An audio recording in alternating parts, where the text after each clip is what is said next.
Hello YouTube, welcome to the Natural Q&A number 7. And before I get to your questions, I have a few announcements to make.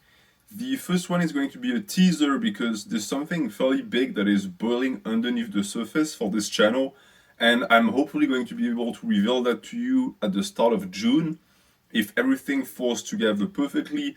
So I'm not going to say too much because if it just doesn't fall, if it doesn't actually happen, I'm going to be disappointed, you're going to be disappointed, so we'll see if it happens. But most likely there's going to be some big changes this summer for the channel, so you can look forward to that. And then an announcement and something that a lot of people already know on the channel, but I think needs to be repeated. The entirety of the channel is public domain, meaning that I do not claim any rights on any of the content that I make. And this means that if you yourself decide that you would like to save or preserve a portion of the content, you can. You have the right to do that. You have my full permission. But beyond my permission, I personally relinquish any type of ownership over my videos, meaning that they are yours to use. If you want to download all of them and make a copy channel on YouTube and upload them there, you can. I will never strike you for that. And if you have other platforms that you believe are more secure than YouTube and you would want also to maybe transition some of the content onto those platforms, you can as well. You have all of the possibilities in the world to do that. If there is a certain amount of videos that you would like to save, that is perfectly okay.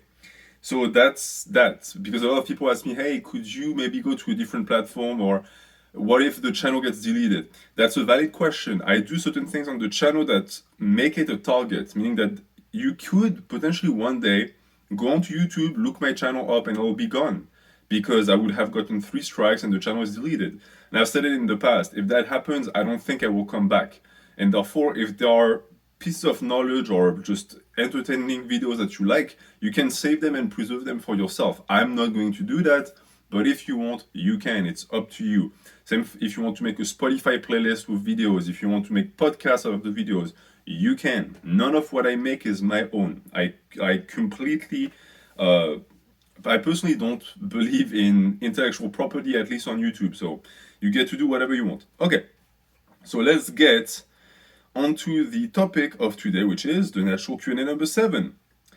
And I'm going to answer all of your questions. As always, this one is the most personal of the Q&A, so it's highly parasocial, which, has its benefits and its inconveniences, but I trust that you are responsible and that you will make with what I give you what is the most healthy and beneficial for you. So, first question. What do you think about arm wrestling? Well, I personally really like arm wrestling. I've discovered it, like many people, via Devon Larratt. But for me, it was way past. It was before the start of the big hype of arm wrestling that was promoted by channels like Juji's, Jujimufu. And for me, it's a sport that I really like and respect. One, because it's extremely fun to watch, I find. It's sort of like pro wrestling in a sense, meaning that there's a lot of lore and characters going into the matches.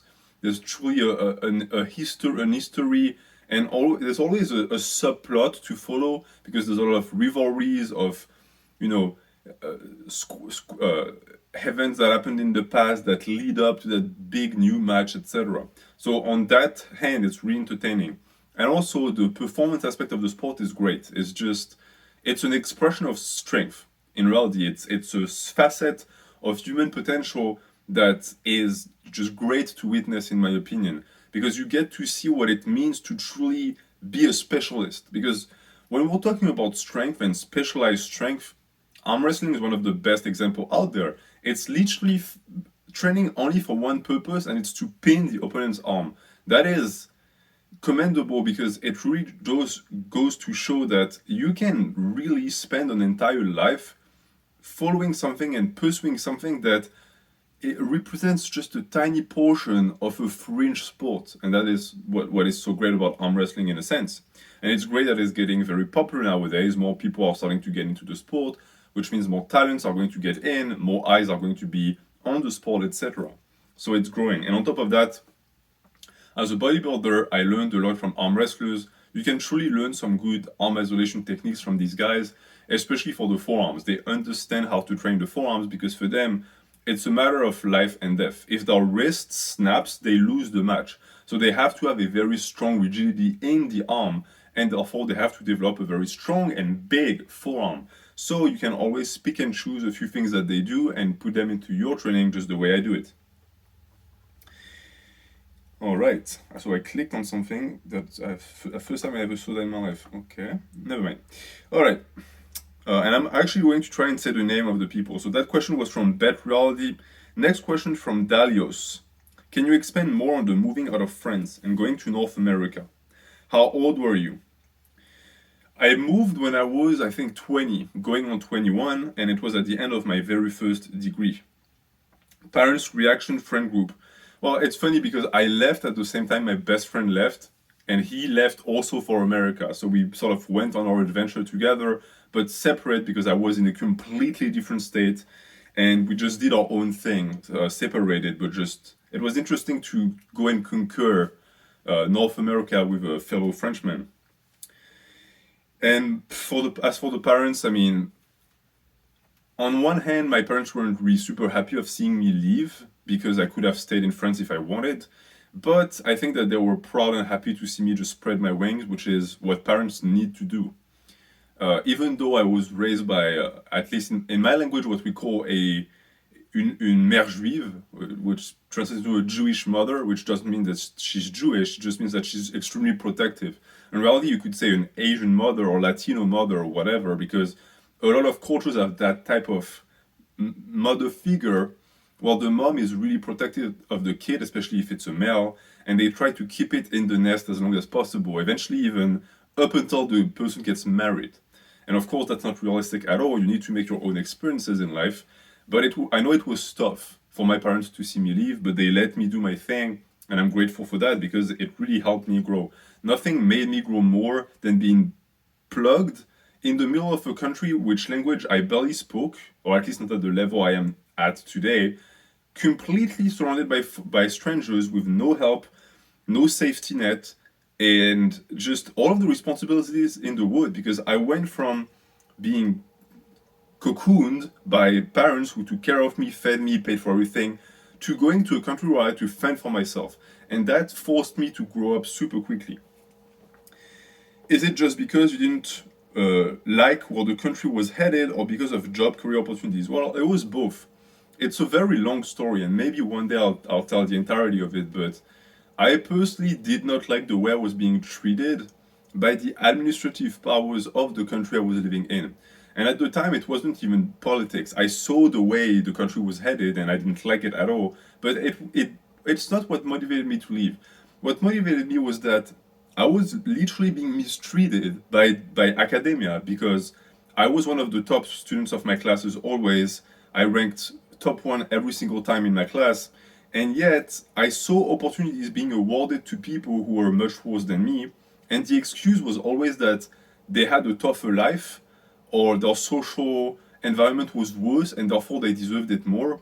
And I've always found that really unfair because one, my social environment wasn't the best either, and two, I was better than them.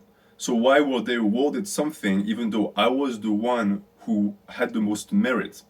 And it followed me my entire life, meaning that when I think it was 14 and I was supposed to be selected for a high school, I got selected to one of the worst high school in Paris where I lived. And I'm talking like this was a type of high school where people who would get stabbed in the toilets. And I was one of the top students of the entire area and region. So it made absolutely no sense. And the explanation back in the days was that the academic system was trying to implement a balancing system.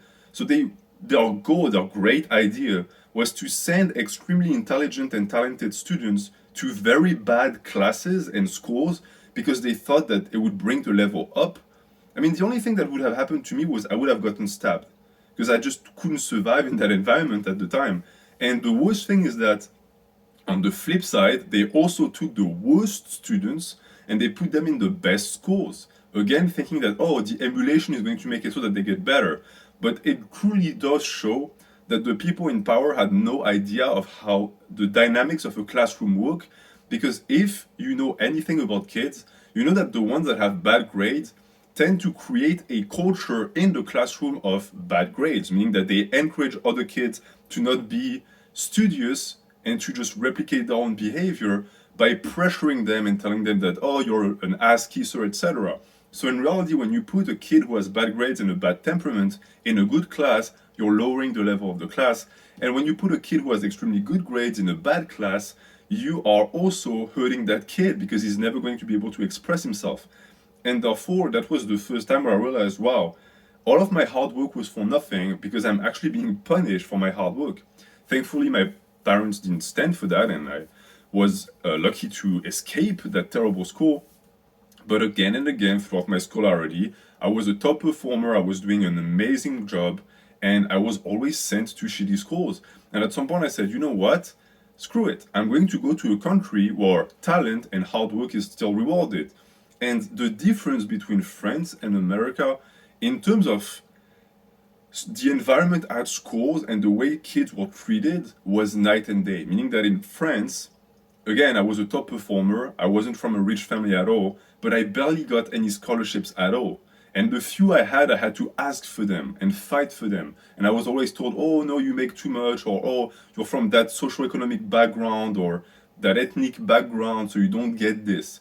And in America, it was like, money, here, take the money, you have good grades. I remember receiving emails that would tell me, oh, you just won $1,500 from this scholarship because you're top one of in 5 classes.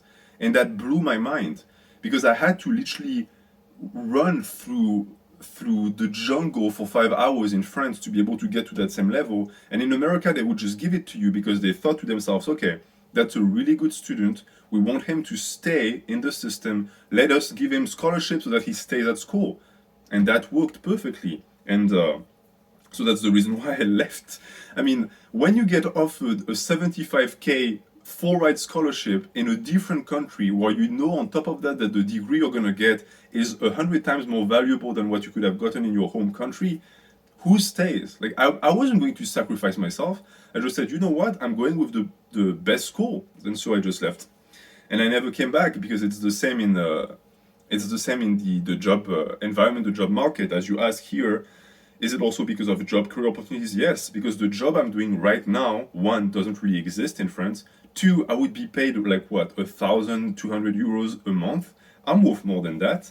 I'm not going to just, be paid pennies for nothing. So yeah, and of course, seeing the situation in France, every time I go back, it's worse and worse and worse. The country is really headed south, and therefore I have absolutely no motivation to go back there to work or whatever, or to start a family. I don't think it's an environment that is suitable for that at all. And I know there are French people on the channel, and maybe you disagree with me. For me, it was my experience. It broke my heart to see what my country had become, and still what it has become. But I feel more at home in North America than I ever felt in my country, because at least here I'm appreciated. Next question. Bet reality again. As someone like yourself, I enjoy the peace of being by myself, but I randomly get super lonely and I need some friends or social life. How do you deal with this? Well, I'm a little bit of an outlier when it comes to that, because I'm not antisocial, but I'm extremely introverted, and I really have a small amount of people I want to spend time with, and these are my very close friends. And the selection process for these people is quite strenuous. I don't really like making friends. Most of the time, it's people who pursue me. It's something that I read that was really funny, where it said that when you befriend an introvert, in reality, you adopted them. And it's something that I've seen times and times again, where someone wants to be friends with me and I just push them back because I'm like, I don't have time for you. And those who stick it out eventually become friends, because at some point I'm like, all right, well, you win. Like, you broke me down enough, now we're friends. But these are people I cherish for the rest of my life, because I have a few amount of friends, but they count, they matter, and I'll do whatever for them. But that's only a few people. The rest of the world I really don't care about. And so for someone like me, loneliness is not a thing. I never get lonely, and I'm alone all the time. I'm alone most of the time, and I grew up alone most of the time. I think that's the reason why I had to, at a very young age, start to define myself as an individual and find ways to just exist without having noise and people around me that entertain me. And therefore, that ability I carried throughout my life. But, just like anyone else, I'm not a wolf, and even if I were a wolf, wolves are also social animals. I do need people around me. And so the way I deal with it is very simple. For me, is that I have someone in my life, so I'm never alone. And I'm lucky in that aspect. I know a lot of people are not like this. But so what I find is that for people like us, you need to embrace who you are. You're a loner, and that's fine. You need time by yourself, but never let yourself get caught in a cycle of loneliness. Because the more time alone you spend against your will, the tougher it is going to be for you to get out there and actually seek out people, and you're going to end up in a destructive loop. When you feel that need for human interaction, go out. Even just for a walk, go to a park. Just even seeing people will make you feel better, and then seek out activities. Maybe talk to people at your gym. Maybe start a sport or an activity that you know is going to bring you closer to people. Reach out to your friends if you have friends. Reach out to your family. I'm sure you have people around you in your life. You just need to reconnect with them and feel that warmth. Because it truly is, for introvert and extrovert, different. An introvert will get his energy from others, and then the times they spend alone, they're going to consume that energy they spent with people. For introverts, it's the opposite. We charge up when we're by ourselves, and then we use up that energy when we're with people. But when we're with people, we also gather a type of energy that we're going to then use when we're alone, and that is social interactions. So I would say just go out there, right? Do what you have to do to finally get that thing that you need, because you do need it. Every single human needs it to a level or another. And there's no shame in needing people, by the way. I mean, if you're an extrovert and you hear me and you think, oh, maybe he's thinking lowly of myself. No, I don't. I have friends who are so extroverted that they need to see people every single day or they feel bad. There's nothing wrong with that. It just means you're going to have a lot of friends and you're going to spend a lot of time with these people.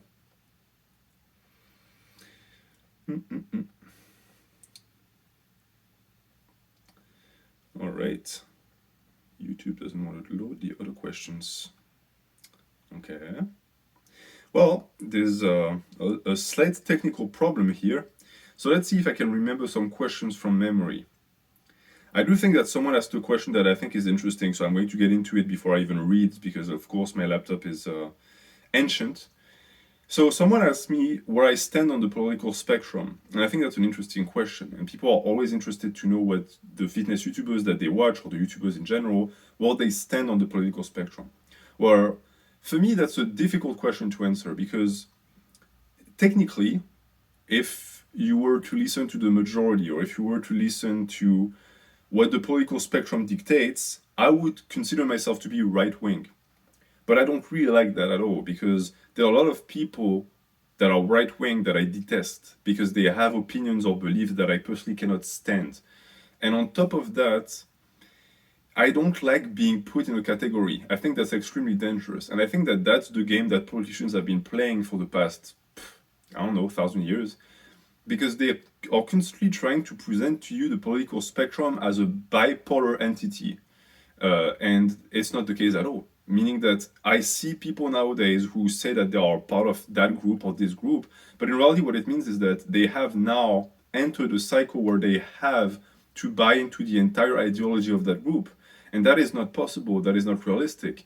But it's the case always and always.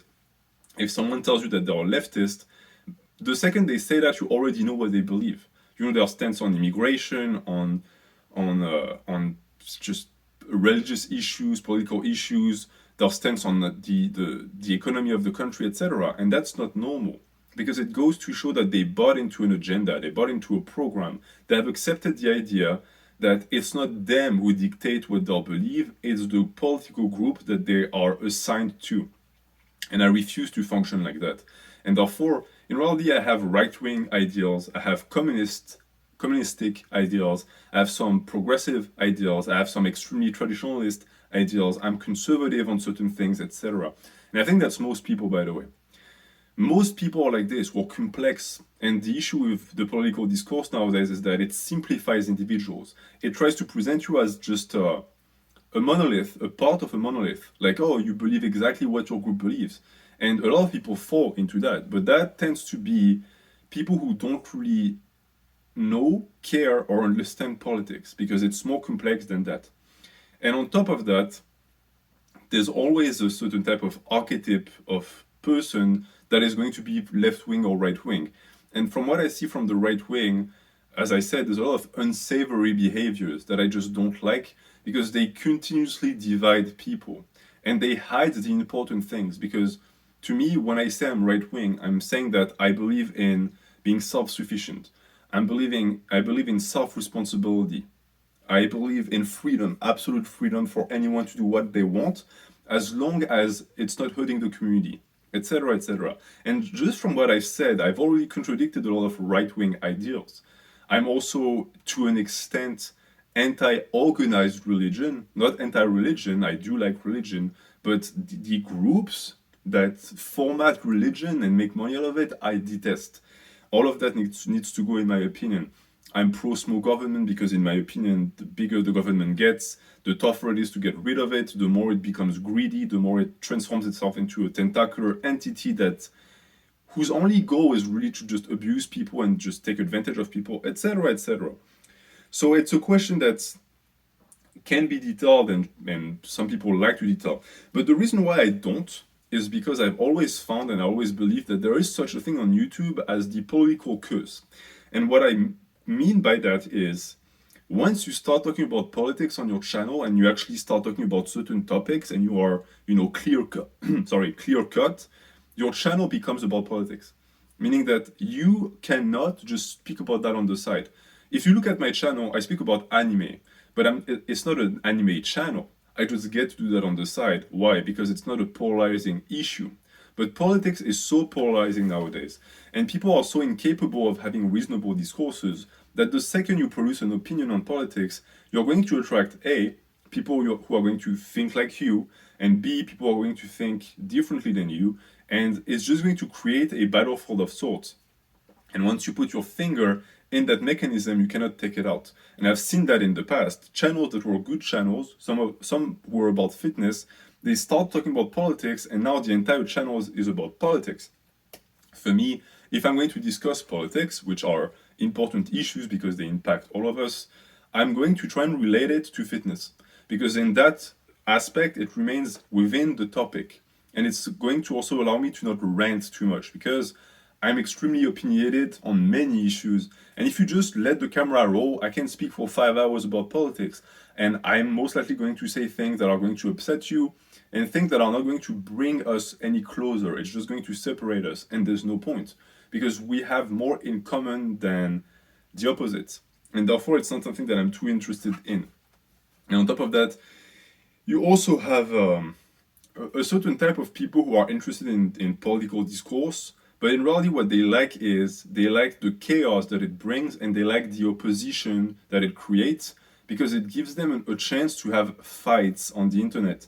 And these people tend to be cowards, but the problem is that they can easily take over a channel. So it's good to keep these people at bay. And it's the reason why I also like to throw in once in a while that even though I do have some right-wing sensibilities, I also do think that a lot of people who are right-wing are complete idiots. And that goes for people who call themselves far-right, whatever that means, or people who call themselves based when in reality they're just racists. All of that, it to me shows a lack of understanding of the word because a lot of these people think that they're red-pilled, that they see the truth, that they have access to, a higher amount of knowledge. But most of the time they're just idiots. They're ignorant. And they fail to understand and apply the very ideas that they believe make them superior. And therefore, they're completely useless. And I don't want to be associated with these people. So that's that for this question that I just made up in a sense because I know someone asked it, but I didn't read it. So let's say, next question. Pierre, my fellow Frenchman, how much time do you spend watching YouTube videos? If we're talking about YouTube fitness, I want to say maybe 20 minutes a week. Even back when I was commenting on every single video, I didn't watch the videos. I just watched the title. I clicked randomly to see what the video was about, and I left a comment and I left. That's it. I found that the more you progress in fitness in general, the less YouTube fitness you watch, and you're going to find the same thing, I think. You're going to, if you started on this channel, for example, the more time passes, the less you're going to watch my videos, and that's fine. It's because you're starting to build your own wealth of knowledge, and that's excellent. That's what you want to be doing. When we're talking about just YouTube videos in general, I do watch a ton of them because the platform is great, right? YouTube in the way they are running the system is terrible. The way the platform is coded is terrible. It's really a shit job. But the people who make videos are amazing. Like the quality of the documentaries you can find on this platform blows the mind. TV doesn't even come close to the quality of some of the creators on this platform, and it's all for free. So I consume as much as I can because I'm extremely curious. So I'm always researching new topics, new videos, new ideas for my own channel as well. So I want to say, how much time do I spend watching YouTube videos? 2 hours a day. But usually when I listen to it, I listen to a podcast while I do warm-ups or something. Ibrahim Hamin. Which religion do you follow? Have you ever researched about Islam? Okay, another great question. So, the religion that I follow, see, that's already a tricky question because I don't really follow any religion. I'm a Christian, I was born Christian, I'm a Catholic, whatever that means, but I don't go to church because I don't believe in that. I love churches. I love the atmosphere, I love the history behind them. They need to be preserved at all costs. A church that is being destroyed is a tragedy. But I don't like the idea of congregating there to pray. For me, the church, and the reason why l'église est au centre du village, the church is at the center of the village, is because it was a way for people to build a community. That's where people hung out. And it's the reason why so many people, especially in my country, in Paris, don't understand or don't get why they feel so lonely and why it's so hard to meet people their age once they're out of school. And the answer is simple. It's because that's church. You were supposed to meet people at church. You would have met your wife at church. You would have met your best friend at church. But you don't have that anymore, and it was replaced by absolutely nothing. It was replaced by social media, which doesn't give you the same benefit at all. Actually, it makes you even more lonely because you keep seeing people with friends, you keep having fake relationships with people that don't really exist. And therefore, there's a void that was never filled. And it's important that I say that because you'll see that Islam plays a role in this. But so the religion that I follow is my own religion. I personally only follow the New Testament. I don't follow the Ancient Testament because I'm a Christian. And I know that just saying that is already controversial because a lot of Christians, especially in North America, follow the Old Testament, which I don't really understand. I follow the word of Jesus Christ, that's it. The figure of Jesus I have a lot of respect for. The actual figure of Jesus, not the one that was recreated by the new wave of Christianity that tries to paint him as some hippie who smelled like patchouli and went around wearing flip-flops and who was nice. That's not Jesus. Okay, Jesus had a sword. Jesus is the guy who told you, hey, if you have a clock but you don't have a sword, sell your clock and get a sword. He was about that business. And I do think that he represents a mix of masculine energy and kindness that is really an ideal for the modern man to strive towards. And I see too many people who don't quite get it. They think he was just nice and they like to present him as a wimp. That wasn't Jesus, okay? It's more elevated than that. There's a reason why he has so many followers, is because the character makes sense, makes a ton of sense. Even though, don't get me wrong, a lot of Christians follow Jesus, but they don't really understand what he stood for at all. It's what I call la religion du gentil Jésus. It's the religion of the nice Jesus. They have made Jesus into this weird character who was just a carpet of a man, who never took a stand, and whose entire message is be kind. That's a portion of his message, but it's not the most important one at all. Right? Jesus told a guy in a wheelchair to stand up and walk. What does that mean? A lot of people think, oh, it's a miracle. No, it's not a miracle. It's a message of willpower. He's telling the guy, look, your legs don't work, but stand up and walk. You have the ability to do more. You're not limited to your wheelchair. You're not limited to just your body. That's the message behind it. But of course, too many people take miracles and parables at face value and they don't understand the symbolic nature of the words. So that's pretty much that for the religion that I follow. As I said, I'm against organized religion. I don't need someone to tell me how to pray. The connection between God and I is my own. I have my own ideas surrounding what God is also. Again, maybe I'll make a video about it. If I can relate it to fitness at some point, we'll see. And then, have you ever researched about Islam? Yes, because at some point I even considered converting to Islam. That was when I was 16, something like this. And so I read the Quran. I read the Quran several times in French, in English. I never read it in Arabic. I do not read Arabic. I know of Muslim brothers are going to tell me that the only way to read the Quran is Arabic. And to that I would answer, okay, but there's so many Muslims that don't read Arabic and they apply Islam just right and just fine, and therefore I should also be okay. So I've researched Islam extensively. The reason why I didn't actually convert is because there were many things I didn't like about the religion, just like there's a lot of things I don't like about Christianity, and therefore I made my own religion, meaning that there are aspects of Islam that I actually follow. For example, I technically don't drink alcohol, meaning that I'll have a glass of red wine once in a while because of the health benefits, but I don't drink to be drunk. I don't drink for the pleasure aspect. I don't like alcohol at all. And I think that Islam has perfectly understood how evil alcohol is and how evil drugs in general, because a lot of people don't know that, but Islam doesn't just forbid alcohol. Islam forbids every substance that is going to lead to escapism, that takes you out of your body, and that includes cigarettes, weed, and any type of hard drugs. A detail that a lot of Muslims seem to have missed, because a lot of guys who call themselves Muslims smoke cigarettes, and that, in my opinion, is haram. I know that some imams have said that it's not. I personally disagree with that. If you look at the writings, it clearly is technically haram. So that's the thing that I really appreciate about Islam, is that it's anti-degeneracy in that aspect. Of course, the followers don't necessarily apply it. I have seen that in France multiple times, where people call themselves Muslims but they drink alcohol, to which I answer to them that I'm more Muslim than they are, because they're not following the precepts of their own religion, which blows the mind a little bit. What's more to say about Islam? I mean, the aspects I didn't like, I don't really like the restriction of liberty. I do think that a large portion of Islam has been taken over by politics, and they have equated the mosque with political power, and they are constantly basically trying to tell the people who practice Islam that if they disobey political power, it's the equivalent of disobeying God, and I cannot buy that. I don't like that. But the problem is that it's deeply implanted in what a lot of people practice nowadays, so I couldn't convert to something like this. But I respect it deeply. I actually lived in a mosque for about a year. It's a funny story, but basically I was looking for a cheap room to rent when I was in grad school, and I found one that was $300, which was a steal because it was on campus pretty much.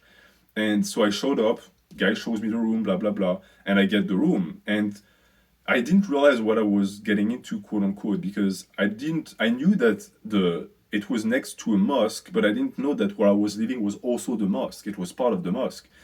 And so 2 months in, I had a chat with the roommates, and they were like, oh, so we haven't seen you pray recently. When do you pray? And I was like, I don't pray. I'm not Muslim. And they're like, what? And so basically, there was a misunderstanding because I showed up with a beard. I told them that I don't drink alcohol, I don't eat pork.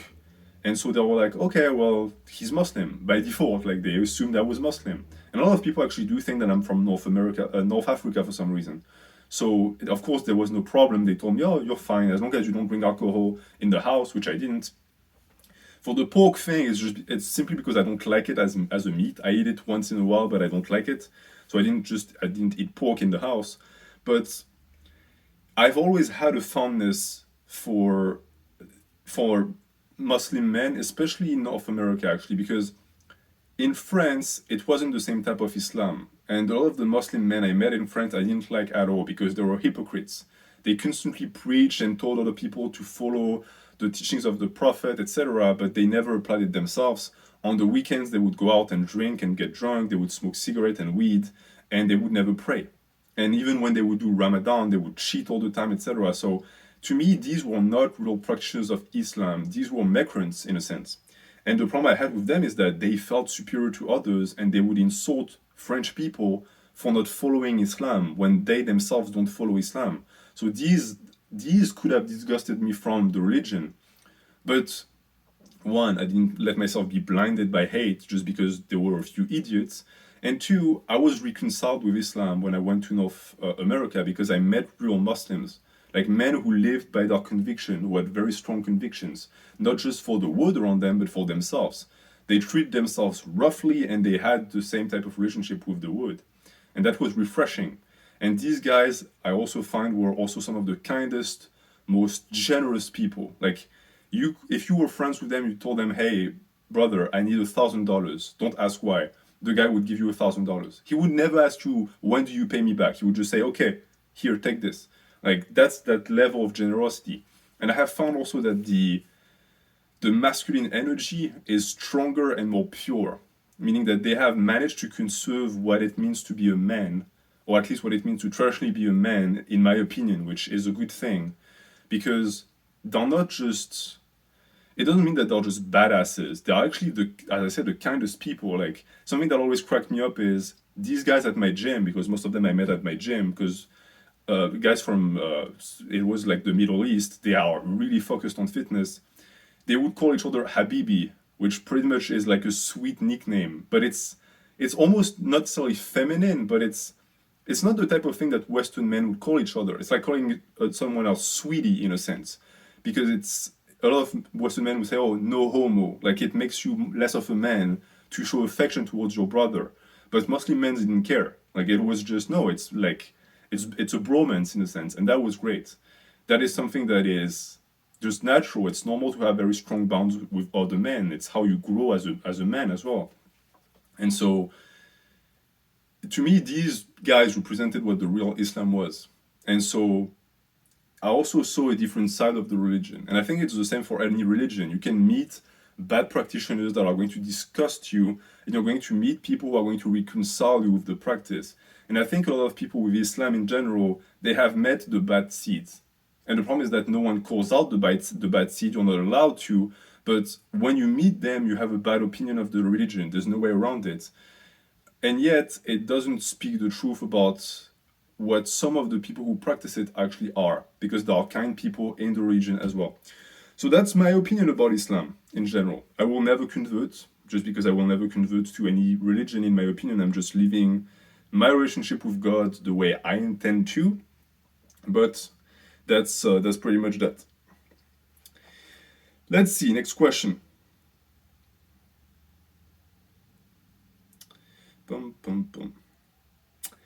Nathrohypothermia. Do you use anything to organize your thoughts for YouTube or life in general, like a journal? Yes. So for YouTube, I have a Word document with all of my ideas for videos. There's 5,000 ideas, so I'm more than enough. And for life in general, I don't have a journal because I like to keep my memory going at all times, so I like to remember things. Of course, ça me joue des tours des fois. Sometimes it's a little bit tricky and I forget things. So on my desk, there's a pile like this of paper, of also where I write down everything, every idea, everything I want to do. And for my gym and my lifting, I of course log everything because it's unavoidable. You have to log everything. Hephaestus. What are your favorite authors and favorite books besides the one in the Educated Barbarian playlist? Any recommendations? I personally really like heroic fantasy. That's what I consume the most of. And so my favorite books are Les Mondes des Willan de Pierre Bottero, who is a French author, and Jean Le Morphir, who is also a French author from Thomas la Vacherie. So these are like epic tales of heroic and fantastic words. These are my favorites. And these are French, so I can't really recommend it for you. But if I were to try and correlate that to an English author, I would say read the trilogy of Bartholomeus. I can write it in the comment if someone asks. It's also about a fantastic world, and these are the type of environments that I like the most. Question number 2. Opinion on problematic media. So I don't know what you call problematic, but what I hear every time I hear the word problematic, it means taboo, it means going against the mainstream, it means going against mainstream media, or the global opinion that is accepted and acceptable. And therefore, to me, they're necessary because non-problematic media is propaganda, because nothing opposes it. That's a big problem. And the only way for that type of media to remain sort of balanced is for an opposing force to exist. But it's so funny to see how hell-bent these people and these conglomerates of medias, how hell-bent they are on destroying opposing voices, which to me shows one thing. They know they're wrong, they know they're evil, and they know that the only way they can survive is to silence the truth. And therefore, problematic media needs to be preserved at all costs, is because most of the time it is the truth. That being said, there's also a wave of problematic media that is just going to work in opposition with the mainstream, and that's never good. I spoke about that in a past relationship video. If you react in opposition to someone simply because you don't like them, that's just being a contrarian, and there's no point because you don't understand why you're being a contrarian. And on the flip side, if you just agree by default because it's the authority that's telling you this, same logic, you're an idiot because you don't understand what's going on. You need to apply your reasoning and logic to everything. And I can tell you that there are pieces of problematic media that contain nuggets of truth and verity about the world that are not known by 99.99% of the population, and will never be known because at this point they are too fringe. They contain information that would just revolutionize the way we see history, and therefore they're never going to be mainstream, because if they did, it would literally trigger a war. Some revelations would trigger massive wars because millions of people have died over a lie. Okay. Wyatt Spittler. Ever planning on doing some berserk videos for the manga? Gut struggle against fate is huge motivation, and you could draw a lot of parallels about all of that. Yes, actually, I know a lot of people are asking nowadays because of Kentaro Miura's passing, rest in peace, and it's actually planned for fall of 2021. So next fall, you'll start seeing some berserk videos being released. The way it functions for me for the anime videos is I need to read the entirety of the manga before I can start making videos about it, and therefore when you see a video about a manga being put out, you can rest certain that there's going to be like 25 videos that are going to follow, because it means that I have all of the information I need. So the more time passes, the more mangas I'm going to cover, and Berserk is number 5 on my list, so next fall. Perfect Shed Ninja. Do you have any hobbies outside of lifting, manga, video games, and reading? Well, one, I don't play video games. Is there anything outside of lifting that you do or you strive to be the best you at, or being competitive at? So, not really, no. My hobbies are, as you said, reading, lifting, and I don't have much else because I don't really have time. I have to prioritize. And it's a question I got a lot where people ask me, oh, how do you do all of that stuff? Well, it's simple. I prioritize and I don't do 1,000 things. I have time to spend, and I spend it on things that are extremely important. And even reading, I do read, but not as much as I used to. I used to read a book every 2 days. Nowadays, I'm slowing down a bit. And it's not necessarily a good thing, it's just that I am at a state in my life where I'm taking it slow with the reading. I'm trying to infer my own knowledge off of the readings that I have already consumed. And as for striving to be the best at something, no, and even for bodybuilding, I'm not really trying to be the best at it. I'm trying the best I can be, but that's it. And that's something I apply with everywhere in my life, meaning that I'm competitive because I want to be better. Like, for everything. If I do something seriously, and it's not just a side project for fun, I'm always going to try to be the best at it. But the best based on my definition of what the best is.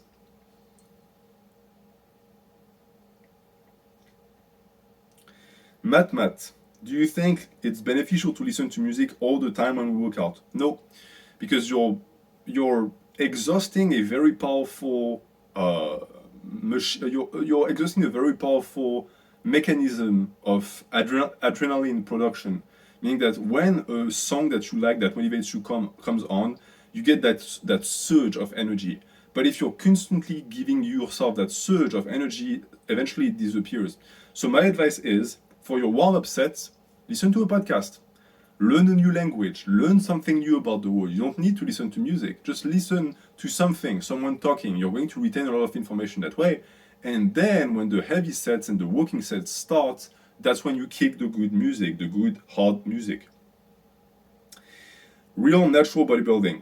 For next Q&A, what was your Dofus level and character?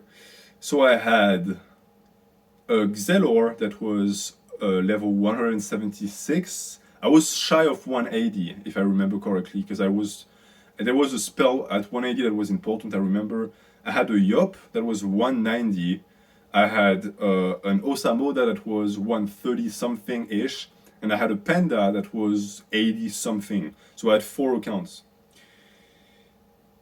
That's for the people who don't know what I'm talking about. I'm talking about a video game, and the levels that I just described back in the days at least were extremely high, and that's thousands of hours I wasted about that. But I'll talk about that more when I make a video about video games. Stand strength. What other animes you watch that inspire similar to Baki?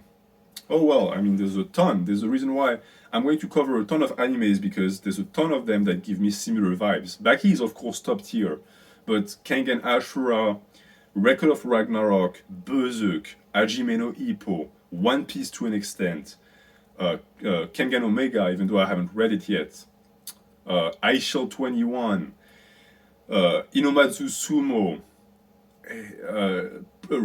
Prisoner Riku, Toriko, I mean, a ton. Like, in the next few years, I'm going to cover a ton of anime and manga, and I'm going to put you guys onto them because they're going to give you a lot of motivation and drive as well. Scheller. Hey man, do you think you'll ever do a full workout vid? Like a stereotypical fitness YouTuber video with a voiceover?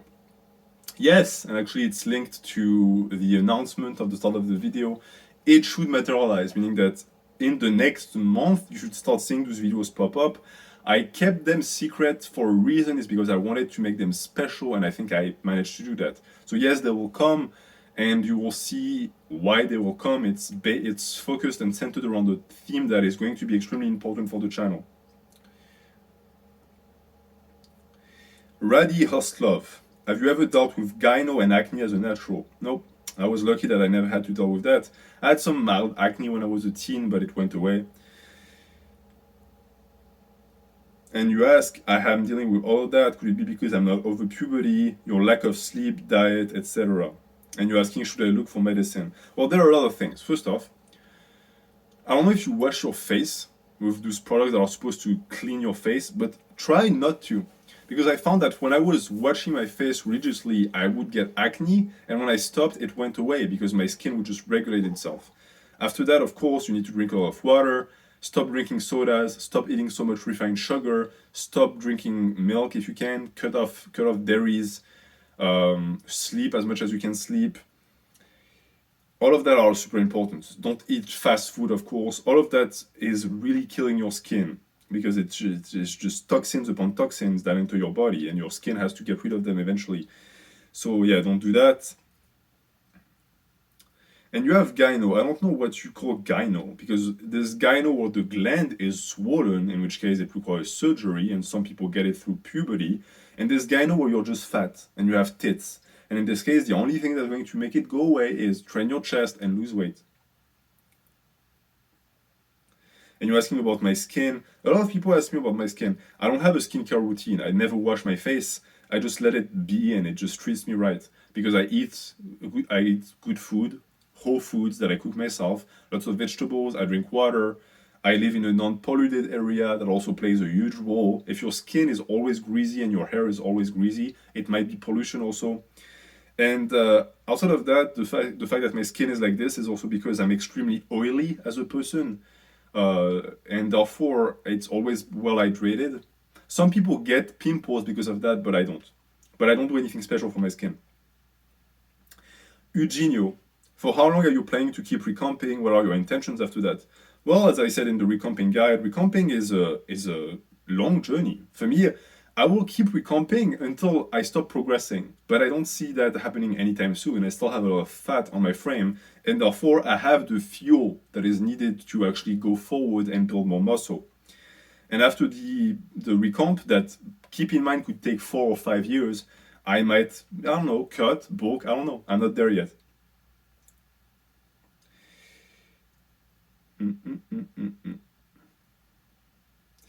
Beast the Grim Executioner. What are your thoughts on semen retention? Well, This I'm going to keep secret, quote unquote, because I'm going to make a big nofab video in November of 2021. So you'll hear all of my thoughts about that then. Pierre again, how many hours do you sleep? 7. And what do you think about getting up earlier, like 5 a.m., if it fits your schedule? Don't do that thing where you wake up at 4 a.m. to be like the Hollywood actor. It's stupid. Wake up when it's needed for you to be productive. That's it. And then Henry Safto, you asked me, where do you stand on the political compass? As I explained, I don't like the idea of a political compass. I borrow from every single aspect of politics. I don't buy into programs or parties. I do believe that no politician is going to actually represent you. They only represent themselves. They don't care about you. They care about money and power. So I'm not right wing, I'm not left wing, I'm just me. Blade Strike, what is your philosophy regarding financial hypertrophy? Stock, Bitcoin, cryptocurrency, etc. Well, in that aspect, I'm fairly special, I guess. I don't like investing, I don't like stocks and stuff like this, meaning that I like to earn my money the hard way. If I make money, I want to know that it's off of the sweat of my brow and the hours I put in. I don't like the idea of like an investment somewhere that gives me money and maybe I could lose everything. I don't do that. That being said, it would be a lie to say that I don't get money that way, because I'm not really the one who handles my finances. I just make the money. My partner gets care of the rest. I do have stocks in certain companies that I get sold or they get us money somewhere. It's not really something that I'm worried about. I really don't care about money. I just know that I make enough that I'm going to be able to afford some land. I have a roof, I have food, I can take care of my family. So that's really all that I care about. But in terms of making more and more money, I would say it's not necessarily a bad thing. I'm not going to also tell you to, oh, just be a monk. But don't let money become the main driver of your life. Try to make more money by becoming more important within the company or within your own startup, by, creating more, being more productive. Like, productivity is great. The money that you make after that is just a byproduct. Because le travail, c'est la santé. Work is happiness, it's health. I firmly believe that. I don't understand people who don't like working. I love working. The best way for me to make me miserable is to give me 2 weeks off. You give me two weeks off with full pay, I'm miserable. I need to do something, so I'll find something to do. And most people with that mindset end up making good money, because a lot of making good money is just working hard and being a good saver and not spending money on futile things. Save your money.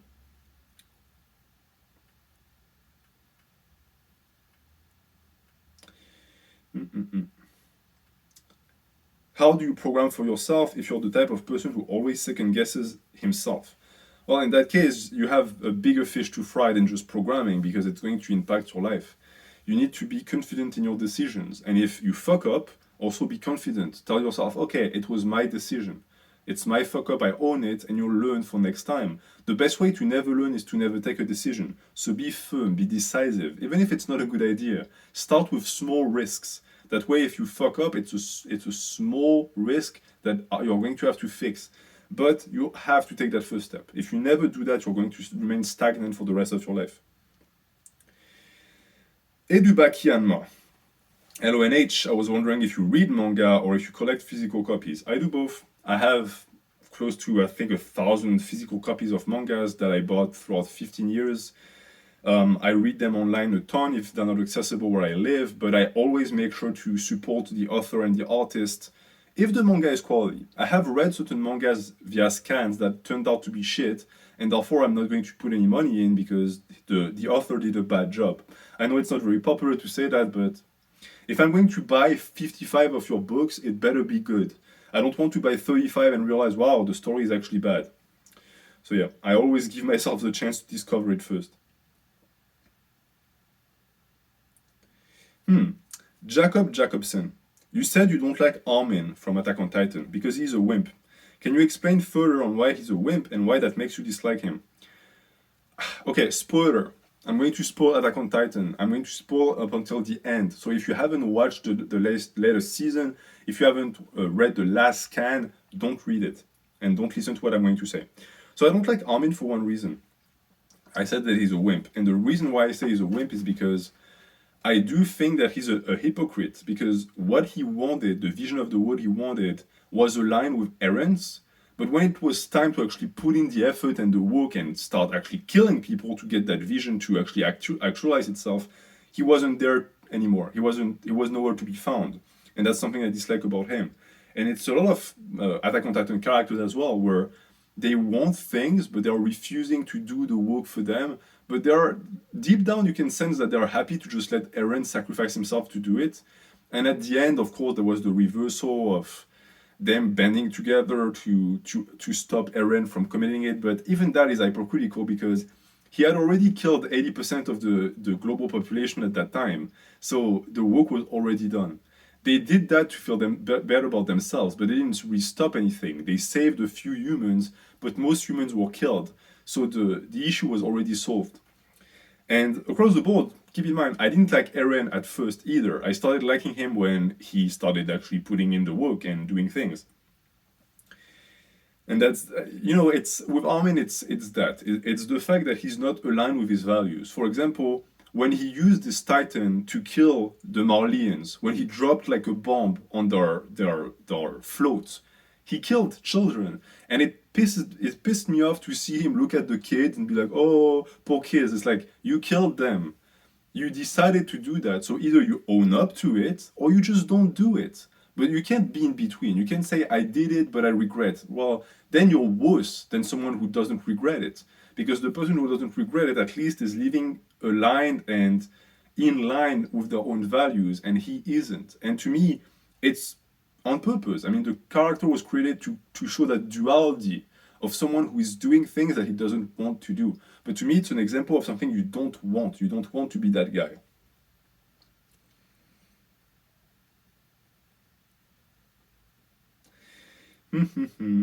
Okay, last few questions.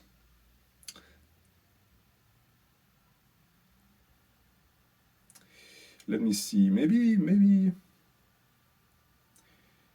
Yes, okay, let's finish because there's only a few questions left.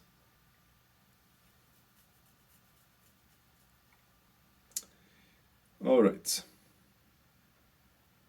Demsero asks, usually the most dangerous man is a man who has nothing to lose. A man with no morals and values, he would also not be bothered about consequences. Does this then not make him more free? And that's an excellent question. It's a question that is... Let me see the time that we have left and see if I can answer that.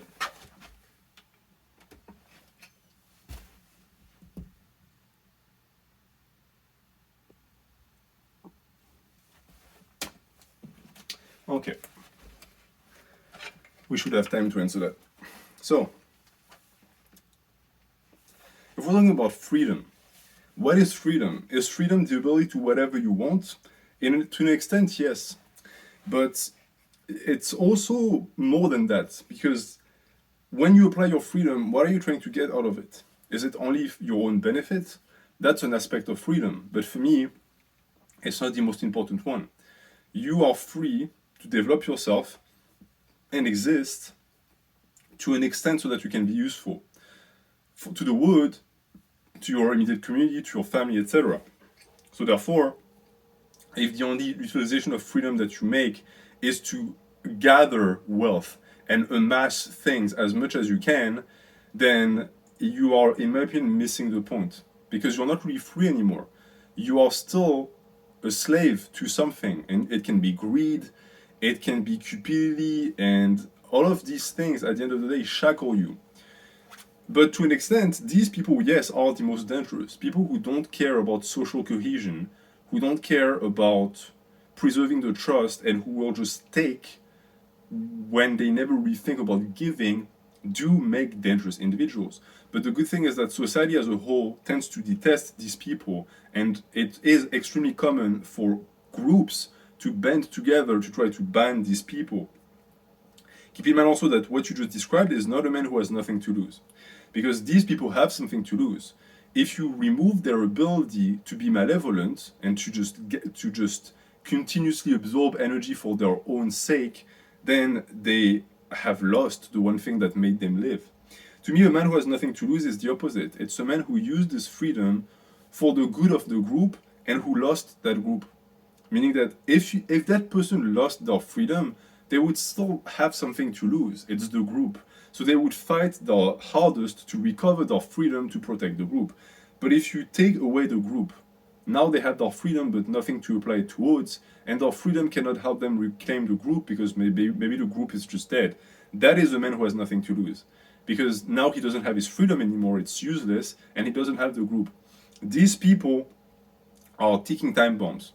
And in reality, these are the ones you need to watch out for, because the person who has no morals and values and just doesn't care about the consequences cares about the consequences for himself. These people do care. They care about what happens to them, the psychopaths and all of that. They don't care if someone else gets hurt, but if it's them, they do. The other type, the rightful type, who has lost everything, they don't care about themselves. And that is why they're so much more dangerous and so much more capable, is because they will go to any length. Because a lot of the time, these people end up directing all of that energy towards destroying what they perceive as the culprit of why they lost the group. And these are the people that really have nothing to lose. And these are the people who make changes. As dramatical as their actions can be, they create changes. The lone wolf that is just living out for himself doesn't change anything because he's not impacting enough lives, in a sense. The man who's working for the group, be it to protect the group or to avenge the group, has more of a power, and therefore you would also want to be more like that guy, like that first guy who has morals, who has values, because in a good environment, you're going to be a good asset, and in a bad environment where we need some energy and some actions, you're also going to be able to take that and to do that for the sake always of the group. Group being your family, your friends, blah blah blah. Doesn't matter, it's still a group. Dum, dum, dum. What do you think about people that claim, that's from Rego, what do you think about people that claim to be unable to make gains for whatever reason? They don't get stronger, they don't build muscle. Well, it's the same for every single one of these people. They're wimps, they're lying to themselves. If you cannot make progress, it's because of you. Anyone who blames the environment or their genetics are just finding excuses to not face the truth. But if they could actually face the truth, they would realize that the change needs to happen from within. You cannot look at the wood and say, okay, change the entire wood. Right? That, statistically speaking, is not doable, and it's not reasonable to ask, because you are 0.00001% of all of the cells that exist in this universe, and you're asking the rest, the 99.99999, to change.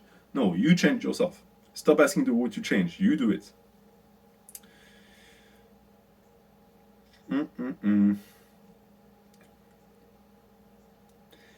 Pyros Dimas, have you thought about going on test when your natural testosterone starts to fall? I don't even want to think about it because it's going to be in 35 years. So there's no reason to even think about it. And there's too many young men who fantasize about the day where they'll finally get to pin test. Stop thinking like this. It's destroying your mindset. Focus on the now. Your body is anabolic now. Get big and strong now. Ryan Eustace, thoughts on the COVID vaccine? So, that's interesting. That could get the channel deleted also because it's already started. There's a lot of people who lost their channels because they spoke poorly about the vaccine. I will say, and I think that's not too crazy to say, that the vaccines are experimental, and therefore if you take them at your own risk. No one has any ideas of the long-term risk, and therefore if you're a healthy individual, that you're not at risk, and you don't have, even if you had, but if you have, imagining if you had people in your life who are at risk, you shouldn't do it. Don't do it. There's really no point. It doesn't have the potential to kill you. The survival rate is incredibly high for healthy individuals, and it just statistically is a bad risk to take. It really is. Like, it doesn't make any sense to get it. So I would encourage you to not get it. And if other people want to be vaccinated and they want to create herd immunity, then sure. I mean, they're already a herd, so they can create immunity if they want. But I'm not going to participate in that. And that is, of course, my right, because my body, my choice, right? And then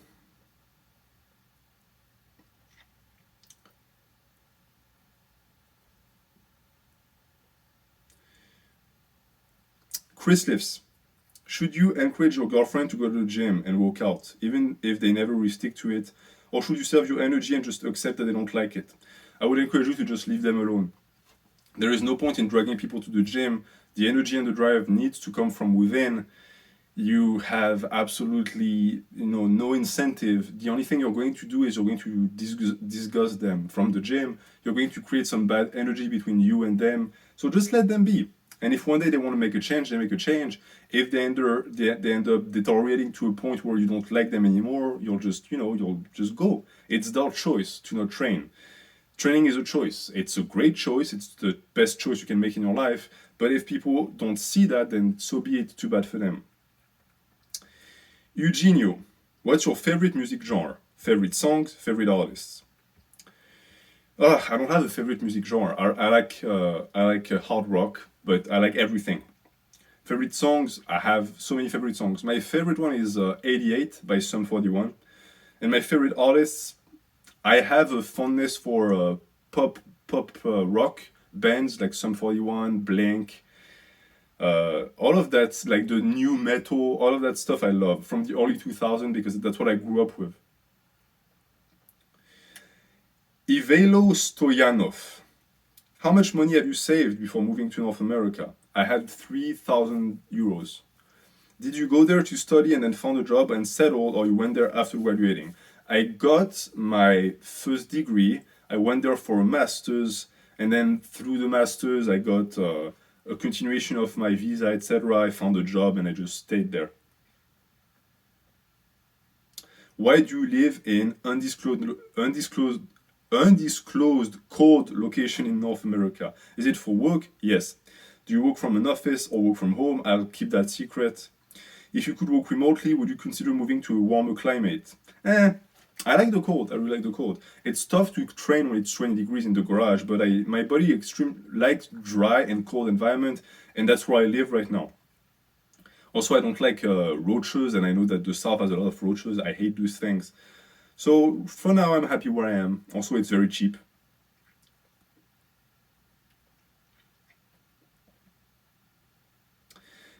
Ted Wood, Tatterhands. Do you like motorcycles? Have you ever considered getting one?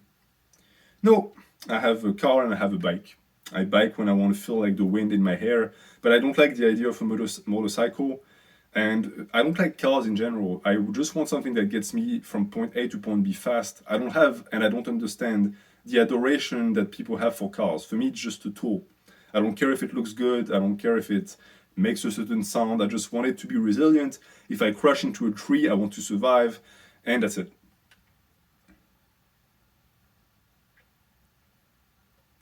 And the last question is from Naveen, who asks, you saw the Pokemon Diamond Pearl remakes. It's a shame that it's finally happened.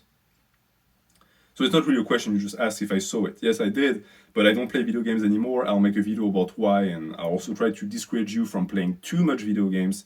But yeah, I saw the remakes. It's cool. I'm not going to buy it. I'm not going to play it. And I also do think that if I ever want to play those games again for nostalgia's sake, I'll just play the old version because I still have them. So that was that. Oh, and I saw a last question about Islam. Another thing I didn't add about Islam too, as I said, is I'm not a fan of the politics mixed with Islam. I'm also not a fan of certain portions of the religion. Like, there are certain limitations of freedom. There are certain antagonisms that I don't like in the texts. I do understand that a lot of these come from manipulations of the original texts, but the problem is that since a lot of people tend to apply them in their life and they call themselves Muslims, I don't really like that at all. I don't resonate with that type of energy. For me, these are bad points of the religion, and I don't know a lot of Muslims know that, but I don't hear a lot of Muslims calling them out, and therefore it's a bit of a problem here.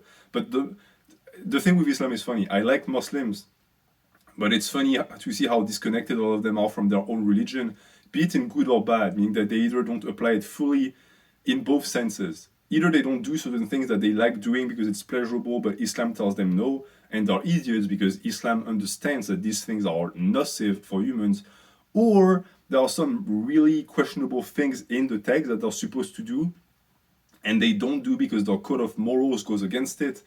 it's always, it's ambivalent, and the relationship with any religion is ambivalent in nature, and is the reason why following any political or religious text to a T is impossible, unrealistic, and makes no sense in my opinion, and should never be actually done by any human. And I'm going to leave you with that. If you have any questions, let me know in the comments. Have a good day.